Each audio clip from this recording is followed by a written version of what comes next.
ada yang tidak bersuka cita, tinggalkan sejenak. Ya, tidak ada masalah di tempat ini. Amin. Karena apa? Karena apa, saudara? Gak ngerti ya?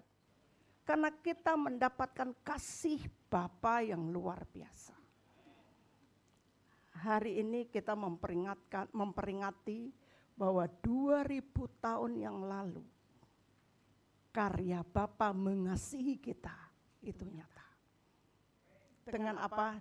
Dia melahirkan Kristus Yesus yang di situ ada rencana ilahi yang luar biasa untuk hidup saudara dan saya. Ya, kita buka dulu di Lukas pasal 2. Supaya kita ngerti Natal yang harus kita sambut dengan sukacita ini, saudara ya. Jadi nggak ada kemurungan, nggak ada kesusahan. Kita menyediakan hati untuk menyambut Dia pada malam hari ini. Ayat 10. Lukas pasal 2 ayat 10, gembala-gembala. Lalu kata malaikat itu kepada mereka, jangan takut, sebab sesungguhnya aku memberitakan kepadamu kesukaan besar untuk seluruh bangsa. 11. Hari ini telah lahir bagimu juru selamat, yaitu Kristus Tuhan di kota Daud. Ya, saudara.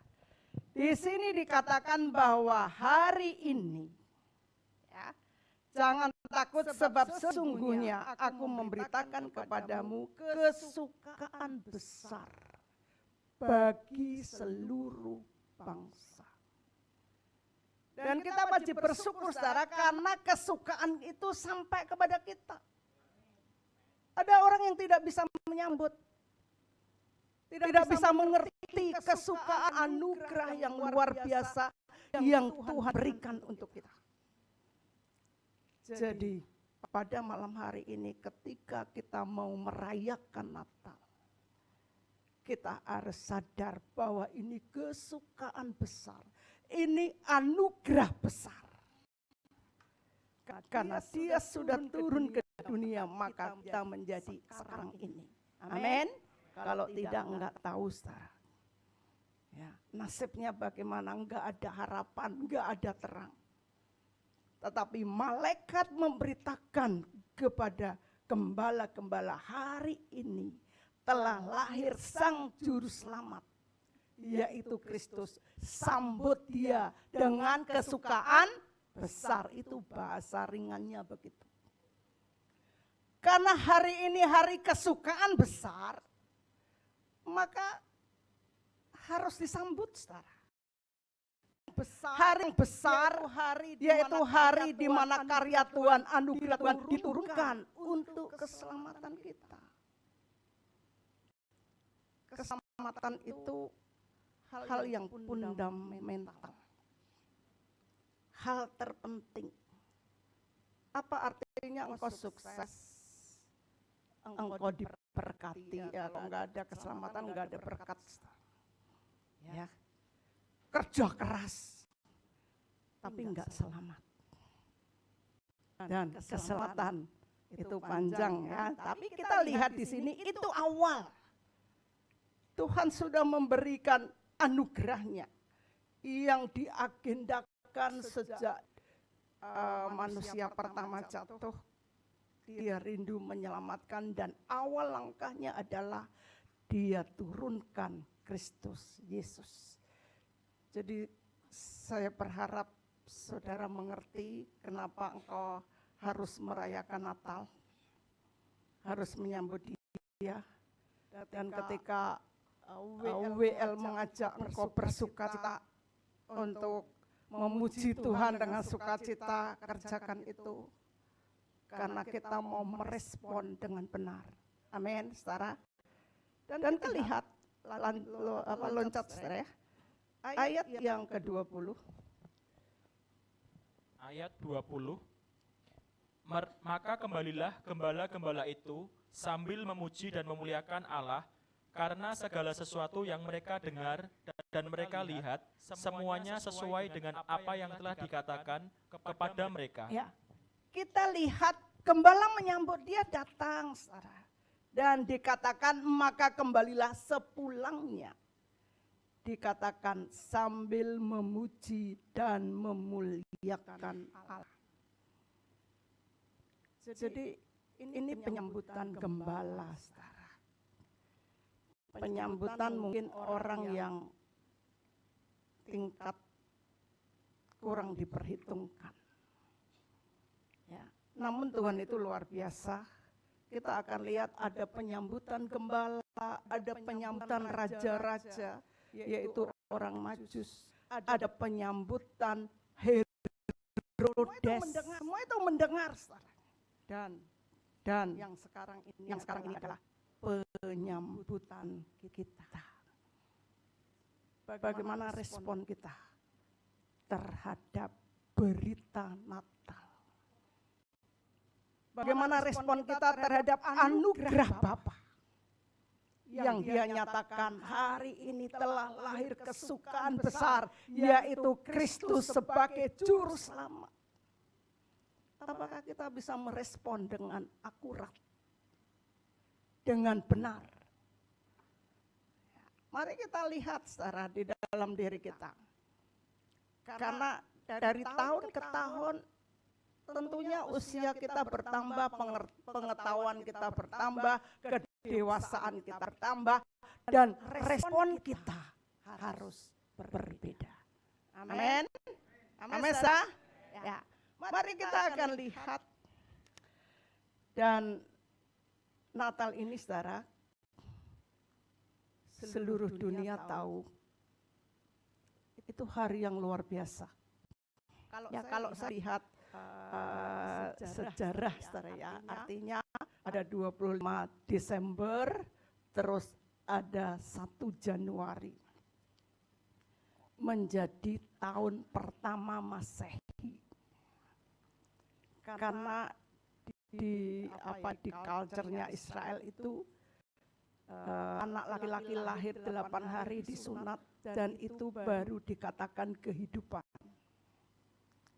Kita lihat kelahiran Kristus menjadi tahun pertama yang dirayakan, diingat, seluruh dunia mengakui. Amin. Ini bukan orang ecek-ecek saudara yang lahir ini. Orang bukan pribadi yang bisa kita sepelekan atau kita ringankan. Ini anugerah Bapa. Tahun kelahirannya saja disebut tahun pertama Masehi. Seluruh dunia mengakui, seluruh dunia memperingati, nggak bisa digeser. Ini hal-hal yang apa saudara ya? Ini yang luar biasa. Yang tapi kita harus tahu, saudara. Dan kita lihat, kita loncat ke Yesaya, saudara. Tadi sudah kita nyanyikan pujian ini. Yesaya pasal 9 ayat yang ke-5. Yesaya pasal 9 ayat 5. Sebab seorang anak telah lahir untuk kita, seorang putra telah diberikan untuk kita. Lambang pemerintahan ada di atas bahunya. Iya, saudara, anak ini lambang pemerintahan. Di semua pemerintahan ini, saudara, itu porosnya ada pada anak ini.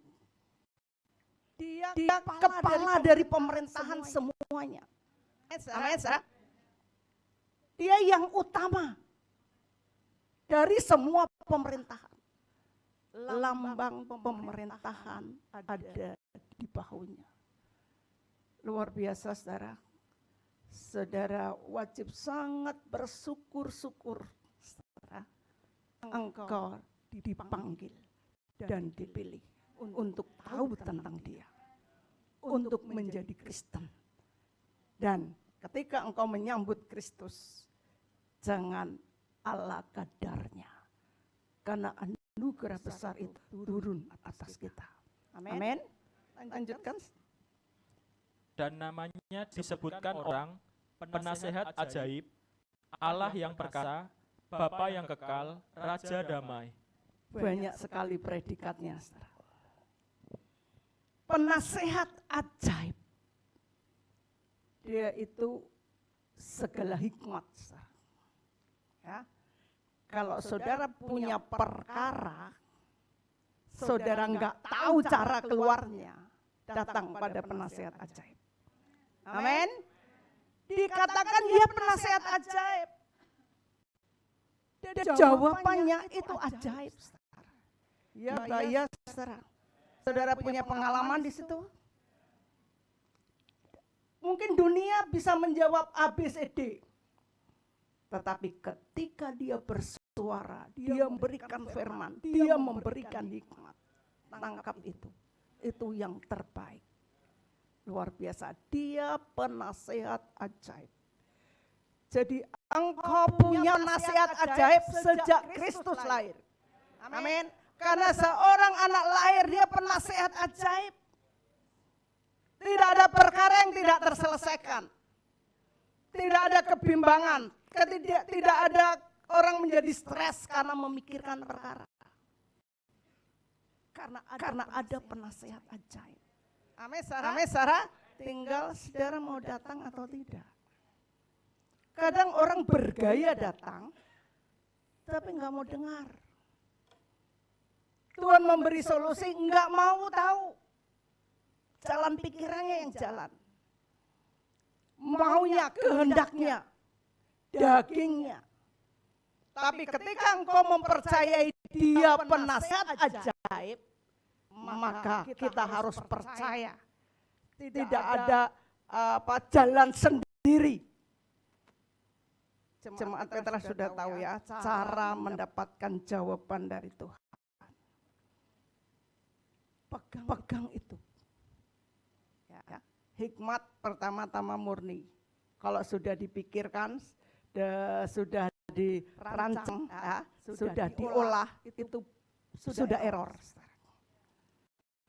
Ketika engkau datang kepada Tuhan, Tuhan memberikan hikmat.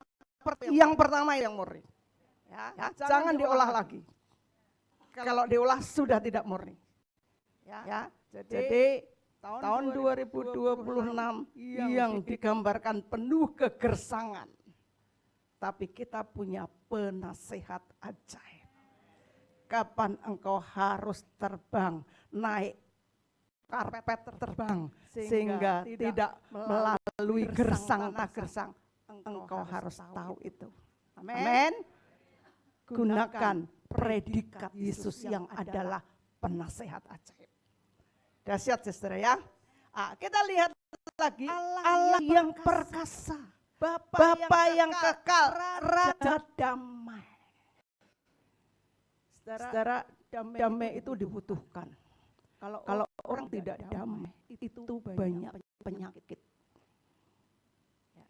Ketika orang sudah mulai besar, stres, dicuri damai sejahteranya, kemudian drop, masuklah ke rumah sakit, banyak sakit karena pikiran yang bahasa Jawanya itu pikiran bater, berpikir yang keras, enggak sejahtera, imun turun.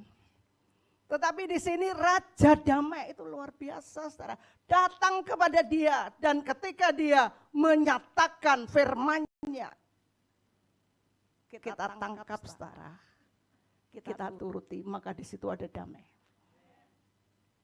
Jadi saudara, ketika di dalam dirimu sudah ada gejolak tidak sejahtera, jangan diteruskan. Itu sinyal daripada Roh Kudus. Tapi yang kita kerjakan adalah datang kepada Raja Damai untuk diluruskan jalan kita.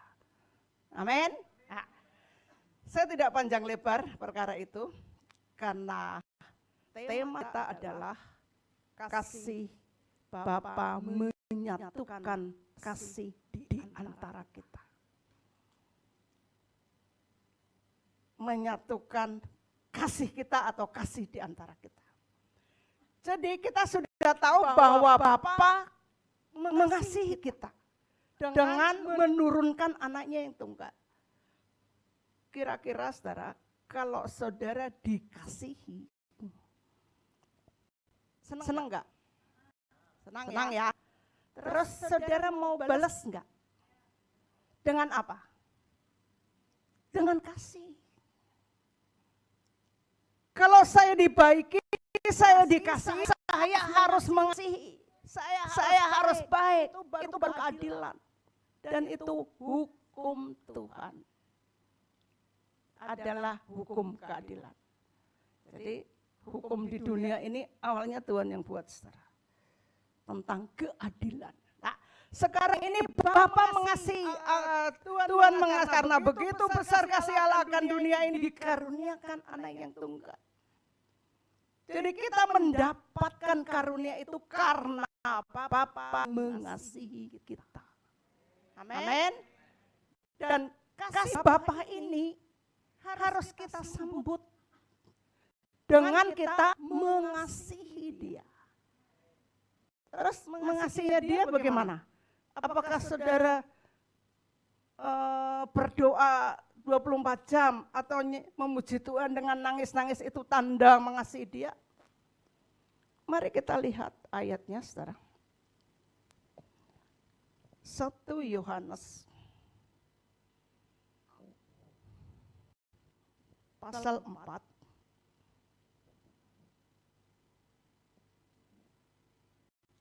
ayat yang ke-9 dulu. Bukan saudara. 1 Yohanes. Oh, ayat yang ke-9. 1 Yohanes ayat 4 pasal 4 ayat 9. Dalam hal inilah kasih Allah dinyatakan di tengah-tengah kita, yaitu bahwa Allah telah mengutus anaknya yang tunggal ke dalam dunia supaya kita hidup olehnya. Amin. Ya, sudah jelas ya. Sekarang kita lihat bagaimana kita membalas kasih itu. Ayat 20 dan 21. Ayat 20 dan 21. Jika seorang berkata, aku mengasihi Allah dan ia membenci saudaranya, maka ia adalah pendusta. Karena barang siapa tidak mengasihi saudaranya yang dilihatnya, tidak mungkin mengasihi Allah yang tidak dilihatnya. Dan perintah ini kita terima dari Dia, barang siapa mengasihi Allah, ia harus juga mengasihi saudaranya. Amin. Amin, saudara. Jadi dikatakan mustahil kita ngomong aku mengasihi Bapa, tapi membenci saudaranya. Jadi Tuhan inginkan di perayaan Natal atau di Natal tahun ini dengan kita melihat kasihnya Bapa yang akan memulihkan, menambahkan lagi kebenaran kasih itu di dalam diri kita untuk kita mengasihi saudara kita. Saudara-saudara seiman, saudara dalam jemaat ini.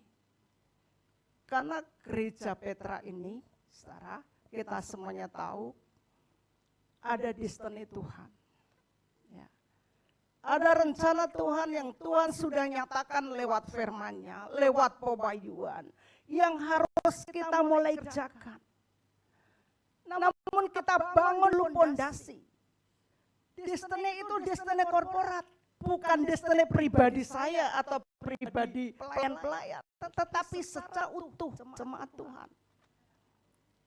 Kalau mereka tidak saling mengasihi, enggak mungkin kita bisa sampai ke destiny Tuhan. Jadi kasih kita harus kuat. Di antara jemaat harus kuat. Jangan ada lagi rasa gosip. Kalau melihat saudara kita salah, tegur. Enggak berani tegur, doakan. Jangan dibicarakan di belakang. Jangan digosip. Kita saling mengasihi, saling memberkati, saling mendoakan. Itu yang ada. Dan pondasi ini harus dibangun. Kita nggak ngerti, kita tidak bisa melayani di luar sana tanpa kasih. Pelayanan bukan suatu kegiatan yang kelihatannya ada tugas dari Tuhan. Tapi dasarnya adalah kasih. Engkau nginjil memberitakan kabar baik itu karena engkau mengasihi dia. Dia belum selamat. Bukan sok-sokan, saudara. Dasarnya kasih. Bahkan firman Tuhan di Korintus dikatakan sekalipun engkau membakar dirimu, tapi tanpa kasih sia-sia. Mari cek di dalam diri kita, saudara. Itu dasarnya. Dan kasih itu kekal. Nubuat bisa berakhir. Tapi kasih sampai di surga. Karakter kasih itu harus tetap ada di dalam diri kita. Dan mari kita adalah orang-orang yang berkarakter orang kerajaan. Kasih itu adalah pola kerajaan, saudara. Hidup kita di pola apa ini? Bahkan dikatakan ketika engkau hanya mengasihi saudaramu yang bisa memberi, yang bisa tersenyum padamu, itu orang dunia saja bisa. Ada firman mengatakan kasihilah sesamamu, tapi Tuhan katakan juga terhadap musuhmu. Bukan membenci musuhmu, tapi kasihilah dan berdoalah untuk musuhmu. Ini pola yang harus kita hidupi. Amin, saudara. Ketika engkau ingin mendapatkan anugerah yang terus mengalir di dalam dirimu, kasih Bapa yang terus mengalir di dalam dirimu, hidupi pola kerajaan yang satu ini. Pola kerajaan banyak, saya. Nanti di tahun 2026 ada seminar tentang pola kerajaan. Di antaranya adalah kasih. Saya rindu jemaat Petra mulai berbenah, saudara. Hidup di dalam keluarga, hidup di dalam berjemaat, hidup di dalam pelayanan, dasarnya apa? Pengorbananmu akan menjadi sia-sia tanpa dasar kasih. Kita harus ngerti ini. Amin, saudara. Ya, kita melayani karena kasih. Karena kita sudah mendapatkan kasih Tuhan. Karena kita sudah diberkati. Maka aku memberi. Maka aku mempersembahkan. Jadi semua yang kita berikan itu adalah karena kita sudah terima. Firman Tuhan katakan apa sih dalam dirimu yang tidak terima? Engkau bisa bekerja, engkau bisa cakap, engkau bisa pandai. Siapa yang memberi? Engkau bisa sanggup mengatasi berbagai, siapa yang memberi kekuatan, kemampuan? Itu kasih, itu anugerah. Jangan sampai engkau memandang dirimu begitu penting. Kemudian menjadi sombong. Padahal semua yang ada pada dirimu adalah pemberian Tuhan. Kasih Tuhan. Jadi jagai, saudara. Karena Tuhan memang rindu memberkati kita semuanya, amin. Dan ketika engkau diberkati, dasar pola kerajaan kasih harus tetap ada dan terus bertambah-tambah. Amin, saudara. Kasih itu rela berkorban. Amin, saudara ya. Bukan justru untuk kepentingan kita. Karena Bapa mengasihi, dia turunkan anaknya bukan untuk dibaiki, saudara. Dia tahu ini bakal minum cawan dosa. Ini bakal mati di kayu salib. Bapa tahu itu. Dan Yesus mengerjakan berkorban karena apa? Karena mengasihi. Jadi kalau dasarnya kasih, sesulit apapun perjalananmu ke depan, engkau pasti menerima kekuatan. Amin. Engkau sanggup mengerjakan, engkau akan lulus di situ. Karena semakin hari tentu tantangan semakin berat. Dan Tuhan itu akan terus menguji, saudara. Karena firman Tuhan di Ibrani satu kali lagi ya, diuji. Bukan satu kali terus berakhir, tapi satu kali terus, satu kali sampai benar-benar terkedapatan sempurna. Jadi bagi jemaat Petra tidak ada yang alergi yang namanya diuji. Tidak ada alergi yang namanya penderitaan, kesusahan, tantangan. Amin. Hadapi itu dengan kebenaran, dengan kekuatan Tuhan, dengan kasih. Amin. Serindu kita mengerti perkara itu.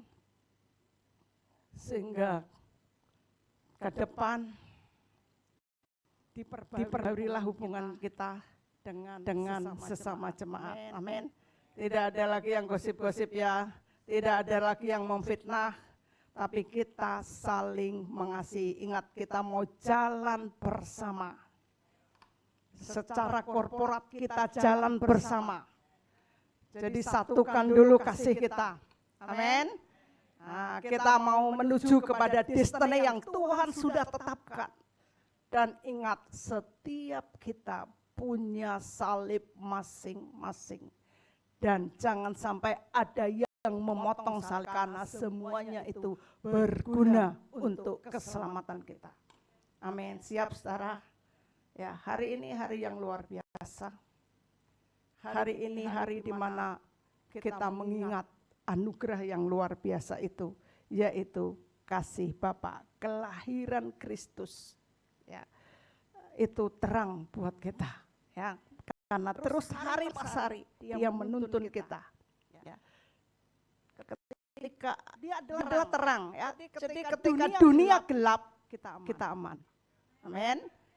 Satu ayat lagi, saudara. Kembali ke Yesaya pasal 9. Ayat 1. Yesaya pasal 9 ayat 1. Bangsa yang berjalan di dalam kegelapan telah melihat terang yang besar. Mereka diam di negeri kekelaman, atasnya terang telah bersinar. Amin, saudara. Tidak ada kegelapan lagi ya. Amin. Diakhiri masa gelap. Amin, saudara ya. Jadi pikiran yang gelap, pikiran yang negatif, pikiran yang yang berdosa, pikiran kejahatan, pikiran-pikiran yang mengandung hukuman harus diakhiri, karena terang itu telah datang. Amin. Kalau sampai seperti itu, jatuh bangun saudara. Jangan bangga dengan KTP Kristen, karena Tuhan akan berkata pada akhirnya, nyala engkau pembuat kejahatan, aku tidak kenal engkau. Jangan tertipu dengan merasa dirinya Allah. Tetapi Tuhan inginkan bahwa kita sempurna. Amin. Untuk itu hari lepas hari hidup kita diproses, terlebih terutama di dalam hal kasih. Amin. Engkau siap mengasihi, engkau siap berubah, ya, sekalipun berat, sekalipun penuh tantangan, kerjakan. Ketika engkau mendengar firman ini, jangan keraskan hatimu, ya, tetapi setiap kebenaran harus kita terima, setiap kebenaran harus kita hidupi. Amin. Sehingga engkau semakin hari semakin berbeda dan engkau menjadi sempurna. Amin. Saya rindu firman ini mempersiapkan engkau untuk masuk ke agenda Tuhan selanjutnya. Karena di dalam diri kita ada agenda Tuhan. Ingat, Tuhan memanggil dan memilih kita, bukan kurang kerjaan, bukan tanpa alasan, tapi ada tujuan Tuhan. Amin, saudara. Keberadaan kita saat ini ada rencana Tuhan. Jangan engkau membelokkan destiny Tuhan dengan pengertian sendiri. Ya, jangan keluar dari destiny Tuhan. Tidak ada yang baik di luar Tuhan. Amin. Tapi sekalipun penuh dengan Abraham saudara, destiny-nya adalah dia menjadi bapak bangsa yang besar. Dia dituntun untuk tinggal di Kanaan. Sekalipun dia pernah mengalami masa kelaparan, dia lari ke Mesir. Ya. Sekalipun dia dalam penantian pengharapannya panjang, jatuh bangun di situ. Tapi dia tidak mengubah destiny. Jatuh bangun, kalau saya katakan jatuh enggak apa-apa, tapi hanya satu kali. Ya. Jangan diulang. Kebodohan itu jangan diulang. Kalau diulang bebal namanya. Ya, enggak ada yang bebal ya saudara ya. Amin. Nah, sekalipun ada tantangan dalam destiny Tuhan itu ada tantangan. Ada hal-hal yang enggak enak, bukan jalan lurus, jalannya lancar. Tuhan enggak pernah janji seperti itu. Tapi dia janji dia selalu ada dalam tantangan apapun. Murid-muridnya bersama kapal Yesus saja ada badai masuk. Tapi dipastikan dia selamat. Bahkan Tuhan katakan, mengapa kamu takut? Tuhan aja bisa tidur angler. Jadi alias mau badai sebesar apapun aman. Beda dengan badainya Yunus. Badainya Yunus bahwa dia harus dilempar dari perahu itu. Semuanya berguncang secara. Satu orang yang mengubah destiny ini. Seluruh anggota kapal ikut deg-degan, ikut rugi. Karena ini dikejar oleh destiny Tuhan. Ya, jadi biarlah kita adalah orang-orang yang terus pegang destiny itu, sehingga firman lepas firman, petunjuk lepas petunjuk, tema lepas tema, itu menuntun kita untuk kita berhasil sampai kepada agendanya Tuhan. Amin. Amin. Diberkatilah engkau, Tuhan memberkati. Amin. Mari kita tundukkan kepala.